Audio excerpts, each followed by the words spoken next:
40 kun bo'libdi rosa. 40 kunlik ko'chatlar. 40 kunlik niholchalar mana. Har bitta aytilgan ishlarda 90-100% gacha chiroyli qilib bajardilar-da. Abdumalik akamiz oldin dehqonchilik qilganmiz Abdumalik aka. Oldin bunaqa dehqonchilik qilmagan edik to'g'risi. Pateriya bo'ladi o'ylagan edik. Pateriya bo'lmadi, Xudoga shukr. Mana natijasi Xudoga shukr. Chiroyli bo'lib, kutganimizdan ham ziyoda natija berib turibdi, Xudo xolasa. Assalomu alaykum aziz do'stlar. Sizlar bilan Muzaffar Alimov va Abdumalik akamiz yoz kunlarida niholchalar ekkanlar. 1-2 avgust kunlari mana ko'rishlaringiz mumkin. Bugun 11 sentyabr. 11 sentyabr. 1-2 kuni ekilgan bo'lsa 40 kun bo'libdi rosa. 40 kunlik ko'chatlar. 40 kunlik niholchalar mana. Yozgi kunlarida ekilgan, ko'pchilik aytadi.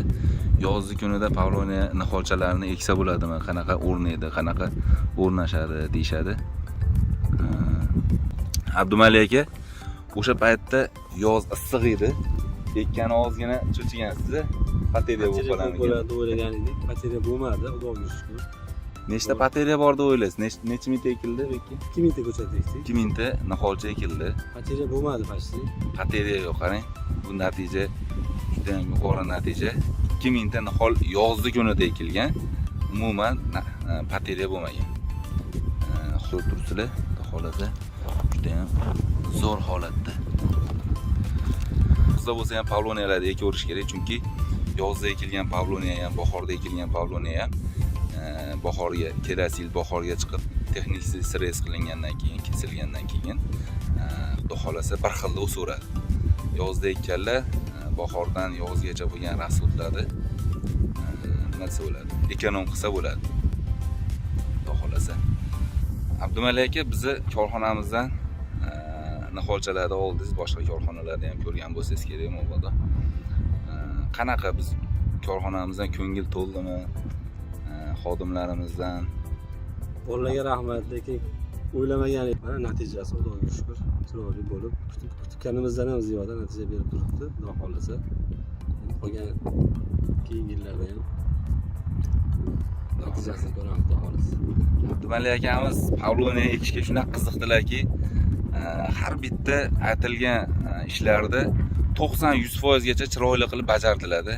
Hali ko'ngildagidek qilib. Masalan, birinchi o'sha ekishdan oldingi suvni o'zini aytaylik.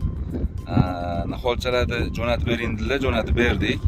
Ertasiga ekilish kerak edi. Ertasiga ertaman kelinganda suv ko'ngildagidek suv qo'yilmagan ekan. Yer ko'ngildagidek namiqmagan holat niholchani ekishga tayyor bas edi. Abdumalik akamizga aytdik, shunaqa yeringiz tayyor bas ekan, boshqatdan bitta tayyorlab olish kerak deyildi. O'sha paytda ekib yuborsa bo'lardi degan fikrlar ham bo'ldi. Shoshilib qoldik, lekin mana unashmadi.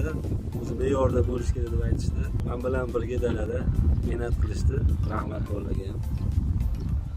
Do'stlar, yana bir narsani aytib o'tamiz. Bu yerda Abdumalik akamiz olganlar yaqinda.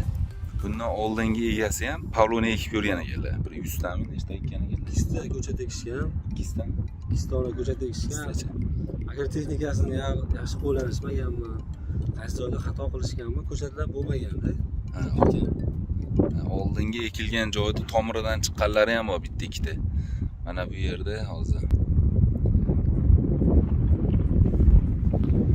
Mana bu o'sha oldingi ekilgan Pavloniyani tagidan chiqqan ekan. Bu naryoqda yana bitta turibdi. Ana shular shu oldingi ekilgan Pavloniyaning tagidan chiqqan ekan. Ikki qiziqib Pavloniyalarda ekishgan, lekin nimalardadir xato qilishganini evaziga ko'ngil sovigan Pavloniyadan tashab yerda berib yuborishgan. Abdumalik akamiz oldilar, mana xudo xolasa agrotexnika hammasi joyida bo'lyapti va natija ham chiroyli bo'lyapti. Alhamdulillah. Aziz do'stlar, Abdumalik akamiz oldin dehqonchilik qilganmiz Abdumalik aka. Oldin bunaqa dehqonchilik qilmagan edik to'g'risi. Katta hajmda bir narsa ekmagan edik. Ekdik. Rezultatini ko'rdik endi. O'rganib olyapmiz bahonada, tajriba bo'lishyapti bolalardan. Har kelishganda qanaqadir yangilik aytib berishadi. O'shani Telefonda ham ma'lumotlar yaxshi berilyaptimi? Kezami tomonidan. Bolalarga o'zim ham o'ylab qolaman. Telefon qilib zeriktirib qo'ymayapmanmikin. Ko'p telefonlashamiz, telefonda ham aytishadi, kelib xabar olishadi. Xuddi o'zlariga qaraganda qarab undan qilishyapti. Rahmat.